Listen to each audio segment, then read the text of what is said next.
Alrighty mate, how are you doing? So for those of you who don't know me, my name is Max and I've taken my vertical jump from 22 inches and not touching the rim to 39 inches and throwing down windmills. I've improved so much. It's ridiculous. My athleticism is unrecognisable, and in this video I'm going to give you 21 of the best tips that have helped me massively to jump higher, that have helped me massively to increase my vert. And seriously, if you apply these, I can guarantee if you apply these you are going to jump higher. Simple as that. But you just have to apply it. And the thing is, these tips aren't going to be stuff that you always see on social media. This is going to be stuff that you've likely never seen before. So stick around, it's going to be a great one. If you apply it, you will jump higher. I guarantee that. So my first tip that I have for you is something that is really quite simple, and is something that you can just apply straight away and increase your vert by like 4 inches. You know, I did this and it increased my vert by about 4 inches in one day. And of course that is jump technique. Now, jump technique, it really is just a set of simple principles that you have to follow, some simple positions that you have to follow. The hard bit is making it autonomous, and really what you've got to do is you've got to create cues in your head and strive to do certain things, hit certain positions, and just groove that over and over again. You know, sort of look in the mirror at your jump technique, just grooving it out in slow motion over and over and over again, hitting the right positions till eventually it's autonomous and you jump higher because of it. So I'm just going to outline some simple things. I have a video on my channel description about 1 foot technique. I am a 1 foot jumper. I am not overly a 2 foot jumper. I can jump pretty high off 2 feet, but it's not my speciality. So I'm just going to talk about 1 foot and 2 foot here though. So the general thing is, for both of them, you need to be low and fast at the same time. You cannot have one or the other being more focused on. You need to have both in equal. You need to have both equal. You need to be very low and very fast, because if you can do that, you will jump high. Being low allows you to be more powerful, and then being fast, obviously more momentum, allows you to jump higher. And some simple things that allow you to do this, so when it comes to 1 foot jumping, is focusing on that rolling contact on the foot before you jump. So I jump off my right foot, that means with my left foot I'm going to land on the heel and I'm going to roll through the foot, lowering my knee, rolling the knee into the ground, lowering myself, having a long stride. Then I'm lower, my hip is lower and I can jump higher. And the key here is, landing on the heel but having your shin vertical, because if you have your shin too far out in front of you, it acts as a braking force and it slows you down, and then you're slower and you don't jump as high. So if you do that, have that rolling contact, that helps you massively. It helped me so much. And then when it comes to 2 foot, it's just about having that really long penultimate step. If you have a really long penultimate step, you can lower yourself, and you can also be fast with the penultimate step. Obviously you're jumping out. It's all about jumping out and not jumping high in the penultimate step. The penultimate step, for those of you who don't know, so in a 2 foot jump you go, you'd land on your left then your right, or you'd land on your right then your left and jump. But the penultimate is the step before that, and the really long stride that you take. So basically you just need to optimize this and have a really long penultimate step. I think they say the optimal distance, you want to aim to get to like 9 feet of distance covered in your penultimate step. So if you can get there, that'd be incredible. And then arm swing is also really important. If you think about it, if you try to jump without your arms, you probably wouldn't jump anywhere near as high as you would if you use your arms. So that's absolutely crucial. You've got to use your arms and just focus on, well, there is timing to this as well, but the way I like to do it is have them out in front of me and then draw them back as far as I can and just be really explosive with it. That helps me massively. And there's a bunch of other tips. We have it in our school community as well. We have a massive lists of stuff and cues and all sorts that you can apply that have helped me massively. My second tip that I have for you is max effort, max approach jumping. Now, believe me, I've tried all the plyometrics, I've tried everything in regards to jump training, but nothing comes close to the power of max effort jumping. Now, this is pretty obvious, right? It's the law of specificity. If you want to get better at something, you have to do that thing more often. You know, if someone wanted to get better at painting, they would paint more. So why are you trying to jump higher, but you're not even practicing the skill of jumping as high as you possibly can? It just makes no sense. And I spent 3 months jumping every single day. My vert went up by 7 or 8 inches, and I was jumping with max effort every single time. And the beauty of plyometrics like max effort jumps is that when you push maximum intent, they self-intensify. So as you get better and better, more proficient at the skill of jumping, the jumps themselves become more and more intense and serve to continue overloading your body and spurring on adaptations. Additionally, when you take loads of jumps, your jump technique gets really refined because your body finds the most efficient way of jumping. So that's an additional technique tip almost. So go out and jump a lot, and my recommendation for you is getting 30 to 50 max effort jumps in every single week. And you know, you could just go out twice a week, jump for an hour, max effort, boom, happy days, you're going to jump higher. My third tip for you is sprinting. There is no single better movement pattern for increasing your general athletic capabilities than sprinting. Sprinting involves every single muscle of the legs and the trunk. And it even has shown to provide better results in terms of strength, power and agility than traditional plyometric training. Sprinting is so powerful. If you want to get faster, you've got to sprint, but if you want to jump higher, sprinting is almost as crucial. The thing is, sprinting, not only does it make you faster, but it also develops your fast twitch muscle fibers, and your fast twitch muscle fibers are so essential in an explosive activity like jumping. When you develop fast twitch muscle fibers, you get more explosive, and you need to be explosive to jump higher. The more explosive you are, the higher you're going to be able to jump. It also develops your tendon stiffness and your elasticity, which is going to help you with jumping. And you'll actually notice when you start sprinting for a decent amount of time, you will find that your ground contact time will get much quicker, and you will pop off the ground a lot quicker. And actually, quite a cool story. This summer I had a bit of knee pain. I didn't do much jumping at all, but I did a lot of sprinting and quite a lot of lifting, and that combination allowed my vertical jump to go up by 2 or 3 inches, even though I wasn't even doing much jumping. So that just goes to show that sprinting is so powerful, and sprinting, yeah, it's just ridiculous. You have to be doing it. My recommendation for you is you've got to build it up, but eventually you should be getting to the stage where you can do 100 meters to 200 meters total volume per session. I would advise that you sprint for no longer than 5 seconds per set. So basically, probably don't do more than about 40 meters. And you could do 3 40-meter sprints. That would be perfect. And you do that 2 or 3 times a week, every single week. You're going to get faster, you're going to get more explosive, you're going to become a fast twitch animal. So you've got to be sprinting. It's going to help you massively to jump higher, and I know it certainly helped me massively. Rate of force development is absolutely crucial when it comes to jumping high. Now, rate of force development is essentially your body's ability to produce lots of force very quickly. And the best thing, the absolute best thing for developing this is power cleans.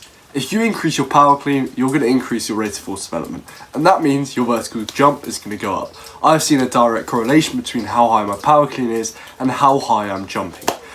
So basically, increase your power clean, you're going to jump higher. And my power clean at the moment is as high as it's ever been, and I'm also jumping as high as I've ever jumped. So that just goes to show it's so important. Now, a lot of people online say it's hard to learn, this, that, whatever, but it really isn't that difficult to learn the power clean. I'm not joking here. The thing is, you just need to watch a couple of videos on YouTube and groove out the technique on an empty barbell. And don't let yourself think, oh, this is too hard, this is pointless, because it's so important. And if you get good at the power clean, you're going to jump high. And it's one of the things that helped me to jump very high. So you've got to be doing it. It's definitely a must-do exercise. My fifth tip is taking creatine monohydrate. Now, creatine monohydrate is one of the most important supplements for athletes, and I've been taking it for just over a year and a half now, and it has benefited me massively.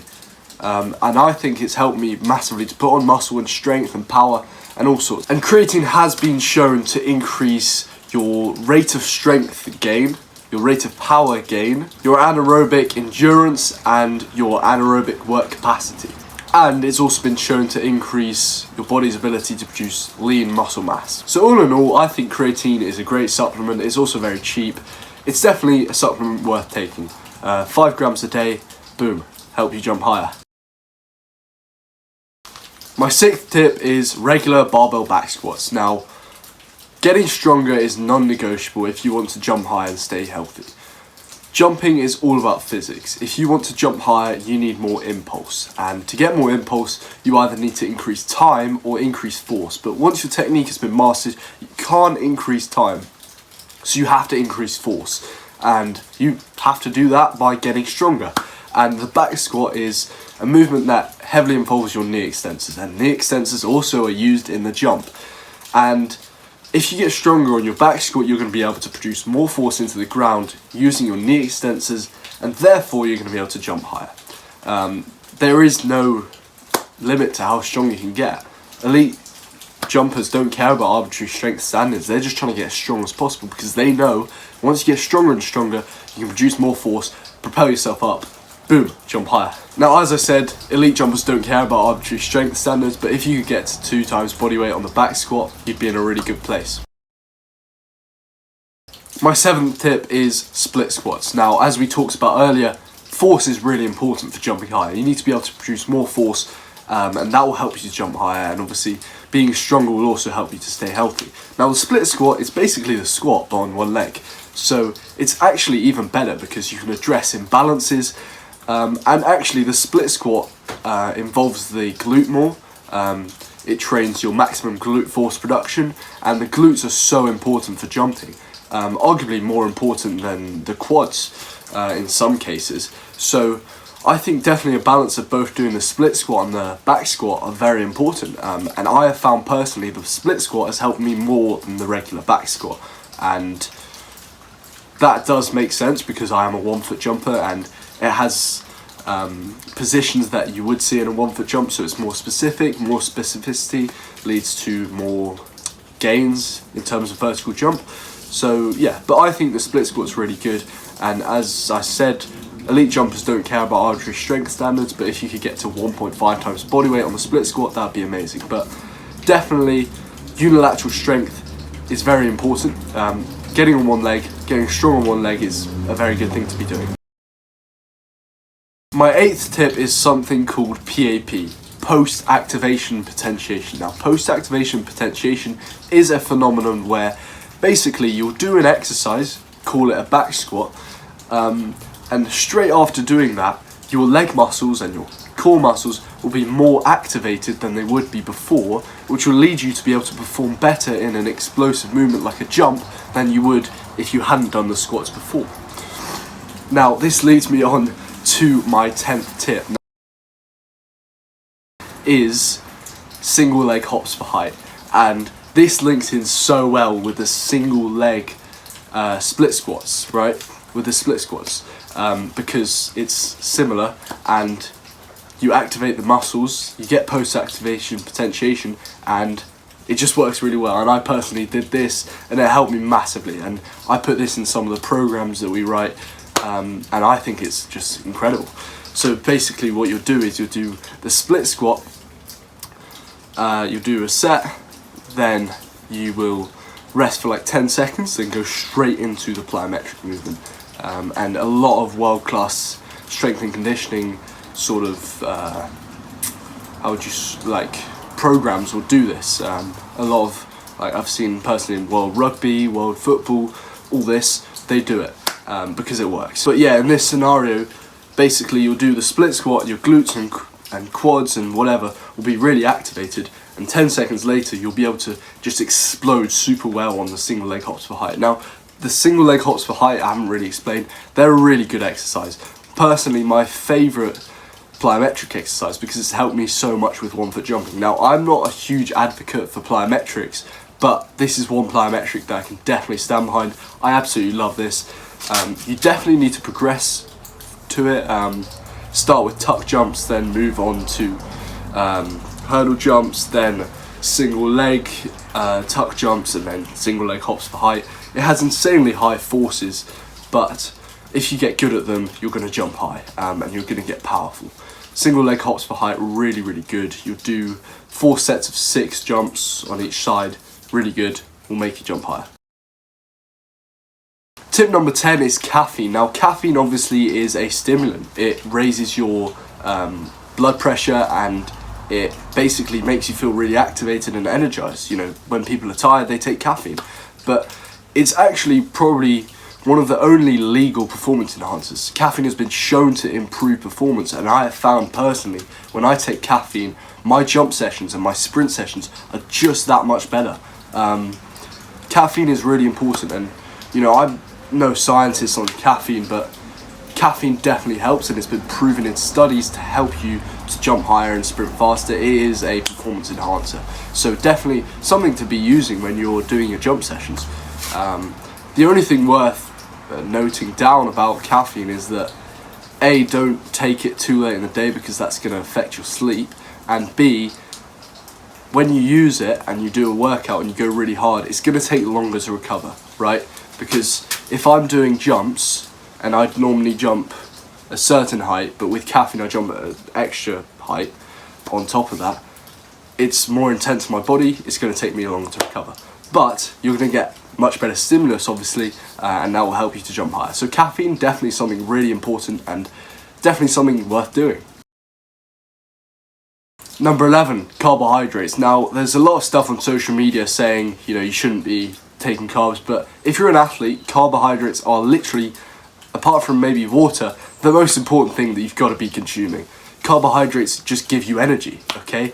And the more energy you have, the higher your output's going to be, the more of a stimulus you're going to get, better you're going to get. And I personally just eat a lot of food because I have to, and it allows me to perform well. So, you know, if you have a big training day, try have a big bowl of pasta or something, have lots of carbohydrates. Don't shy away from having carbohydrates because carbohydrates are going to help you to be a better athlete. Number 12, calf raises. Now, this isn't doing 1,000 calf raises a day. No, we train our calves heavy, and training our calves heavy helps us to jump higher. Now, the gastroc and soleus are the muscles in your leg that attach to the Achilles tendon. So they're the muscles in your calf, they attach to the Achilles tendon. Now, the Achilles tendon is the ever important spring in your leg that helps you to jump high and sprint fast. When you do calf raises, that is seated calf raises or heavy calf raises with a lot of weight on your back, and you're sort of going to failure, what happens then is that you increase the cross-sectional area of the Achilles tendon, and what happens then is that it becomes a stiffer and more useful tendon, which allows you to jump higher and sprint faster. Additionally, getting your calves stronger is going to help you to jump higher. As we said, more force is going to help you to jump higher, and the soleus is actually pound for pound the strongest muscle in the human body. So you need to get that stronger, you need to train heavy. If you just do standing calf raises with no weight, that's not going to be enough. As I said, strongest muscle in your body, pound for pound. So train them heavy, get really strong on the calf raises, that's going to help you jump higher. I know it certainly did, and it's even more important for you if you are a 1 foot jumper. Hey, by the way, I hope you're enjoying the video. But I'd just like to mention that I created this school community called the Fast Twitch Project. It's only been out for 2 weeks now, but we've already got 20 legends in there. Basically, what you get is you get really good programs if you want to jump higher and sprint faster. You get full technique guides, full training guides, stuff that you've never seen before, but will massively help you to elevate your athletic performance and become a freak athlete. Right? This community is literally just made for you if you want to jump high, sprint fast, and become a freak of nature. We have weekly community calls, We have full guides. I post out loads of tips on there that will help you, and also you have full access to me, so you can ask me any questions you want, and anything, you know, technique, tips and video analysis, stuff like that. Yeah, the people in there really loving it so far, and I love it as well. It's quite fun to just talk to people and help people. So that is in the description if you want, by the way. Do check it out. Number 13, let's talk about training split. Now, this isn't going to be some bodybuilding split. It's not going to be push-pull legs. It's not going to be something like that. No, we train with the high-low training model. This is where we organise our days and alternate our days based on how much they stimulate and stress the CNS. So highly stressing CNS activities, so stuff that will, think of the CNS as a battery, right? Stuff that will drain the battery a lot and very quickly is stuff like sprints, heavy squats, jumping, stuff like that. That will drain the CNS a lot. And we want to keep our high days high and our low days low. This means we are able to recover really well and get the most out of our training and perform really well in our training so that we can get the most out of it and jump higher. So what we're going to do basically, on our high days, we're going to do maybe sprints and heavy lifting, or jumping and heavy lifting, or jumping and sprints, something like that. And then on our low days, we're going to do light technical work, or literally just resting maybe. Low days are just resting, and that's going to help you massively to just be fresh so that you can perform well in the jumps, in the sprints, in the lifts, and then actually push the needle and get better as an athlete, jump higher. That helped me massively, and I've been using that for ages. And it's particularly good if you're a in-season athlete, because you actually allow your body to rest. So that really helped. Number 14, resting properly. This is sort of a similar point, or leads on from the back of the last point, but you need to rest properly, and resting is how you recover from the training that breaks you down. The training is meant to break you down. Lifting heavy and sprinting fast and jumping high, that drains you, and you need to be resting. My favourite training split is actually specifically only training Monday, Wednesday, Friday, and resting every other day apart from then. So that means you rest 4 days a week. So that means most of your week is actually rest. That just goes to show that explosiveness and getting more explosive, jumping higher, it's not necessarily about volume. It's more about intensity than anything else. You know, it's that old saying, quality over quantity. That is jump training. You have to be pushing intensity, and to push intensity, you can't actually do that much volume. So you need to learn to rest. You know, learn what helps you feel rested and helps you to recover.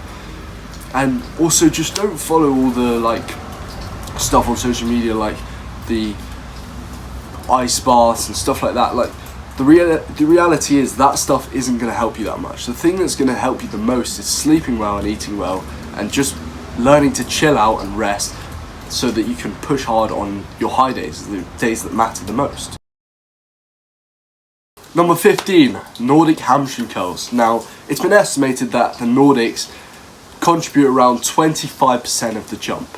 And that's obviously quite a big portion. A quarter of the jump comes from your hamstrings. So you need to have strong hamstrings. Now, probably my favourite exercise for strengthening my hamstrings, especially in that eccentric range of motion, and also to help the knees a bit, is the Nordic hamstring curl. And when I had a 22-inch vert, I couldn't do a full Nordic. But fast forward to now, with a 39-inch vert, I can do 10 Nordics in a row. And I love doing Nordics because I'm good at them now. And getting stronger on the Nordic, as shown by my journey, will help you to jump higher. Hamstrings, get stronger on them, going to be able to produce more force, jump higher. It's simple. That's the thing with strength training. It is just being able to produce more force so you can jump higher. It works with the squats, the calf raises, the Nordics. It's just that same thing. It's all about that. Just get stronger on the Nordics, you're going to jump higher. Trust me. And by the way, one thing that helps you to get really strong on the Nordics is just focusing on lowering as slow as you can, and holding on for as long as you can, and then get down, push yourself back up and go again. And eventually you do that long enough, you'll get really strong and you'll be able to do a full Nordic. And then it gets really fun. Now then, number 16 is RDLs. Now, as we said, the hamstrings are really important for jumping high. Now, the RDLs, they are a slightly different movement from the Nordics. Obviously, the Nordic is like a knee extension sort of exercise. However, the RDL is a hinge exercise. And you need to get really strong on this hinge exercise. And what I've noticed, actually, is that I get a similar sensation in my hamstring when I do an RDL than as when I do a 1 foot jump. So that sort of just goes to show that it will help you to jump. I don't know, like, it just goes to show that it will help you to jump higher. And I've seen that when I've got stronger on my RDLs, I have been jumping higher. So get stronger on them, produce more force with your hamstrings, you know, get stronger, you'll jump higher. You'll be able to produce more force into the ground, jump higher. Simple as that. So this is how vertical jump gains are made in a nutshell. Your body's exposed to a stimulus. That's step 1. Number 2, fatigue sets in and your performance starts to decrease. Number 3, your body adapts to the stimulus by increasing its fitness. Then your performance increases, so you jump higher or sprint faster. But the thing here is, right, that performance increase only really happens when your body is able to recover and strengthen and adapt, right? So let's say you do back squats. You're going to be sore from it. If you kept doing that every single day, you'd still just be sore, right? But when you rest and you come back the next week, you're going to be stronger, and then the next week stronger and stronger and stronger. It's the same with vertical jump gains, right? The first week of doing it, your body's going to be like, oh my god, what's going on here?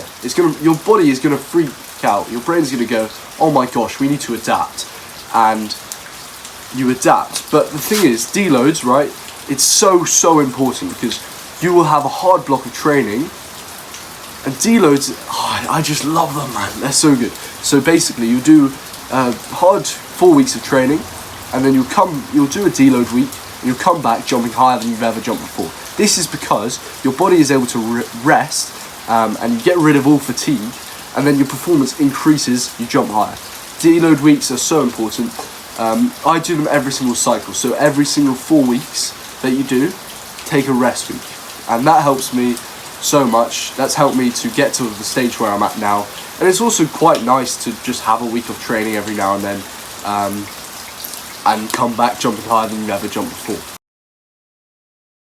Number 18 is hip thrust. Now, the glutes are so important for jumping and being explosive and being powerful. And you'll actually notice if you do a really long jump session, the day after, this is actually a really good way of seeing the muscles that are important to jumping, by the way. The day after, I guarantee that the muscles that will be sore are your quads, your glutes, and potentially your calves. But that just goes to show the glutes and the quads are so important to jumping higher. And the hip thrust just allows you to build strength in your glutes, okay? And if you get strong in your glutes, you're going to be able to produce more force with your glutes, and you're going to be able to jump higher. Simple as that. 19, let's talk about periodization. Now, periodization has helped me so much to jump higher. Periodization is basically just planning your training so that you can hit certain attributes, like physical attributes, in certain periods of time. So, you know, generally we'll probably go from hypertrophy to more strength-based, then to more power-based or strength-speed-based, then to more velocity-based. So then you basically deload heavily at the end of that, perform really well, and then you do it again. And the way I like to do it is just basically you compete twice a year. So the first 6 months you'll be doing that, and then you'll rest and perform super well, and then you do the 6 months again, and you perform really well. I could talk a lot about periodization, But essentially, the way I like to do it is just have 4-week phases and focus on improving one thing. So you'll start with probably hypertrophy, where you're trying to increase the cross-sectional area of your muscle so that in the future it has potential to produce more force. Then you'll move into strength, which is where you use that cross-sectional area and get really, really strong. Then once you're really strong, you're going, look, how can I turn this into more power? Okay, and you're doing stuff with lighter weight and trying to move with more velocity. Then eventually you'll move into the more velocity side, which is really quick, sharp movements, more concentric based stuff.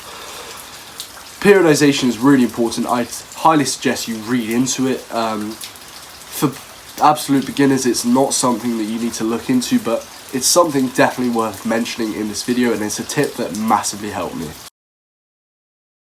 Tip number 20 is staying injury free. Now, this is arguably one of the most important pieces of advice that I have for you. If you're injured, you can't train. If you can't train, you can't get better. If you can't get better, you're not going to jump higher, right? So you need to stay injury free. Now, the harsh reality of training is that at some point you're going to get injured. You're going to have injuries. That's just part of sport. That's just part of training. Unfortunately, some people are more injury prone than others, but everyone's going to get injured. But there are things that you can do to reduce your injury risk, right? Strength training massively reduces your risk of training because it strengthens, obviously, your muscles, and it also strengthens your tendons. A lot of people don't know this, but strength training does strengthen your tendons to a large extent. That allows you to stay injury free, for sure. And I think it was shown something like strength training reduces your risk of injury by 60-odd%, something like that. I saw something the other day, but it's a big number. It's a non-negotiable. Getting stronger, of course, is non-negotiable if you want to jump high and stay healthy, right? Then we could talk a bit about knee pain, of course. Yeah, so knee pain is obviously incredibly prevalent amongst jumpers, right? Most people who can jump high will say that they have had knee pain or they have knee pain, right? That's just a fact. But there are definitely some things you can do to reduce your risk of getting knee pain or having bad knee pain and reducing your knee pain. So, of course, getting stronger, we've talked about that. That's going to help you to not get knee pain. But you've also got isometrics. Now, isometrics have helped me tremendously to reduce knee pain and make it more bearable, and actually to remove my knee pain. Basically what you do is you do 5 sets of 45 seconds of holding an isometric position. It could be a wall sit, it could be a lunge hold, something like that. You do that, 45 seconds hold, really helps strengthen your tendon and make it more resilient to injury and reduce the pain that you feel in your knee. That helps tremendously. Isometrics are great. Then you've also got stuff like slow squats. So slow squats are something that really benefited me, especially after playing basketball or playing another sport. My knees would feel a bit banged up, and what you can do basically is you load up 70% of your max back squat on the bar, and you basically do really slow on the way down and then really slow on the way up, and you hold at the bottom as well. That, and you do 4 to 10 reps of that helps your knees feel so much better. And slow strength training is what gets to your tendon and helps strengthen your tendon and rejuvenate the tendon.